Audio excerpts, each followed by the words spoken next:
फुसफुस करी कहूथिबा खजुरी गछ दीपा गंगवनी एवं टीना सूचनकଙ୍କ द्वारा। मोरी बादामी रंग आखि थिबा एक छोट झियो थिला। से एक छोट नील रंगर ह्रद पाखरे सुंदर नड़िया गछ थिबा बणरे निज पितामाताଙ୍କ सहित रहुथिला।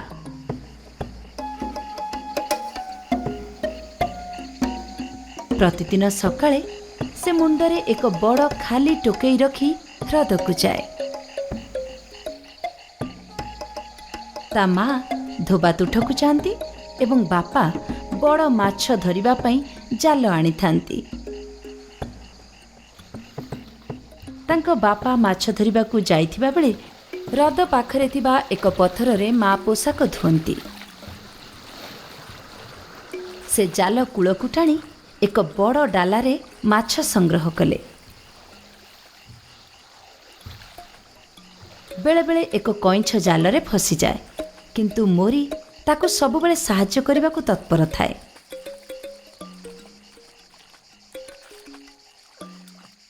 गोटिए खरा दिन सकाळे ता बापांक सहित माछ धरिबा बेले मोरी कहिला,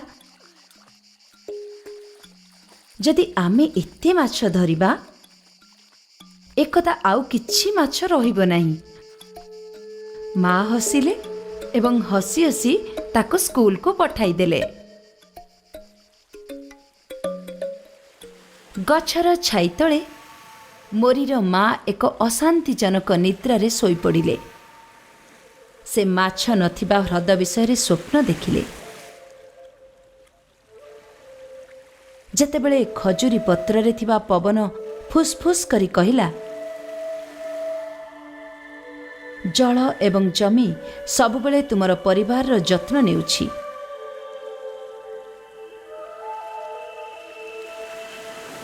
तेणु तुमको प्रतिबदल रे एहार जत्न नेबाकु पड़िबो।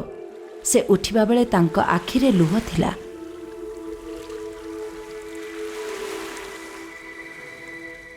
कारण से जानी पारुथिले जे पर्याप्त परिमाणर माछ विक्रय न कले से किपरि मोरीर पालन पोषण करिबे। दिन द्विप्रहर रे से बसी नड़िया चटाई बुणी निज स्वप्न विषय चिंता कले।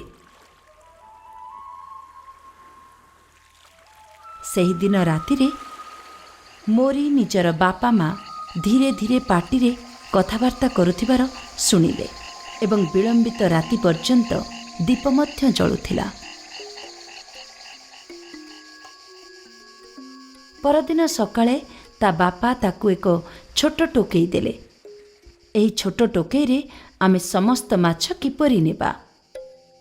मोरी पचारला। आमे एही टोकई रे जेतिकी माछ रही परिबो सेतिकी माछ धरिबा, से उत्तर देले। मोरी आश्चर्य होइगला।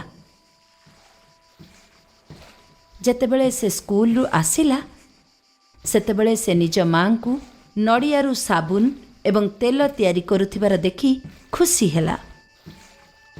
अधिक नड़िया पाइबा आशारे मोरी शीघ्र एक गछ उपरकु चढ़ीगला।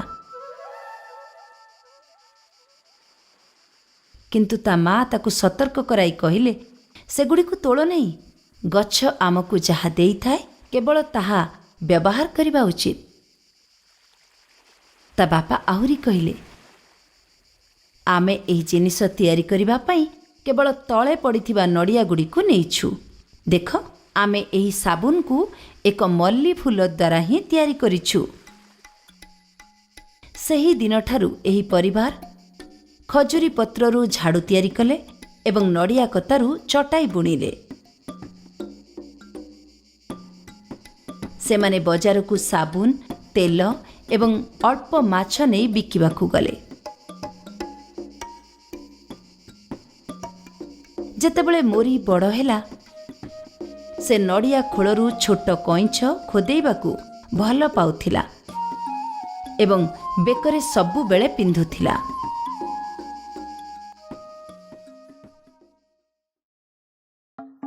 हेलो, ए वीडियो को लाइक एवं शेयर करने को भूलंतु नहीं। दयाकरी तले कमेंट करी आपणकर मंतव्य दियंतु।